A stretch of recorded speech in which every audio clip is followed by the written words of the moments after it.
So let's start by breaking down the system into its core components, what we call abstract design. And with the URL shortening service, this is actually pretty simple. Since we don't need to worry about the UI, we know that this is all we need to worry about. We have something like, let's just write down abstract design.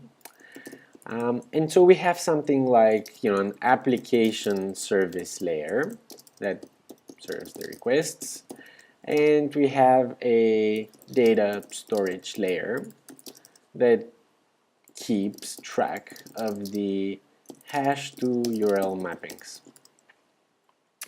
And then at the application service layer, we have a shortening service, right? And we have a redirection service. So those are, at this point, we have three components of the system. And then we can go into explaining how the shortening service is going to work and how the redirection service is going to work.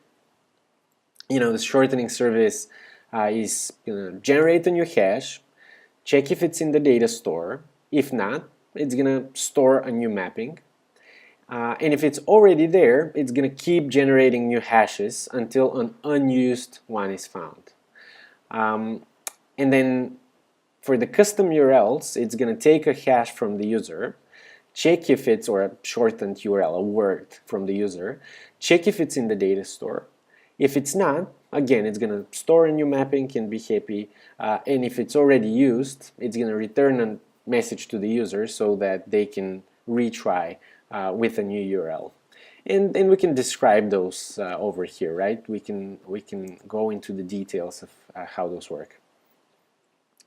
And then for the data storage, at this point, at the abstract level, there really isn't anything else we can say other than the database needs to be able to answer the redirection request. So it's kind of like a big hash table. So we can say something like acts like a big hash table, stores new mappings, and retrieves a value given a key.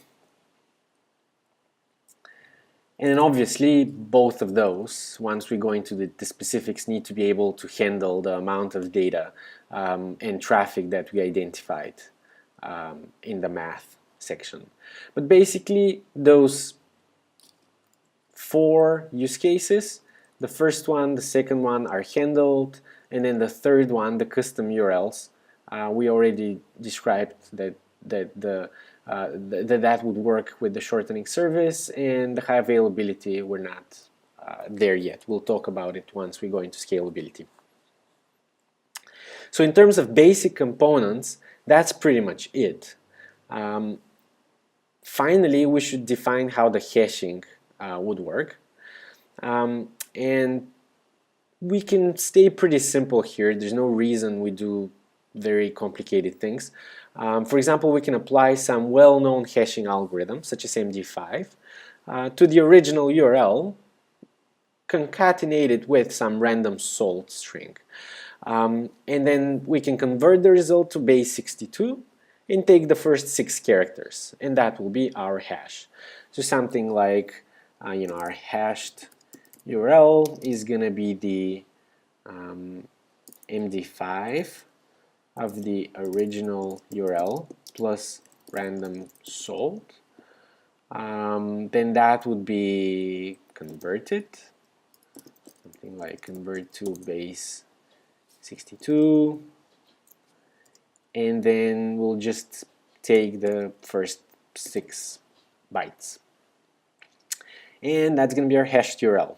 Now, the interviewer may probe here and ask you about how MD5 works, or ask you to write some code and demonstrate that you can convert the MD5 result to base 62. But this should be, hopefully at this point, a relatively easy problem for you to solve. So we'll leave that to you. Well, at this point, we've scoped the problem and we have a basic component breakdown. Before we go into, well, we're definitely not there, we're not ready yet. with the URL shortening problem, but we have a pretty solid foundation. Before we go into the details, let's look at everything we wrote and spend a minute to think about the system's bottlenecks. What is the URL shortening problem all about, and where are we going to have heartache once we start scaling?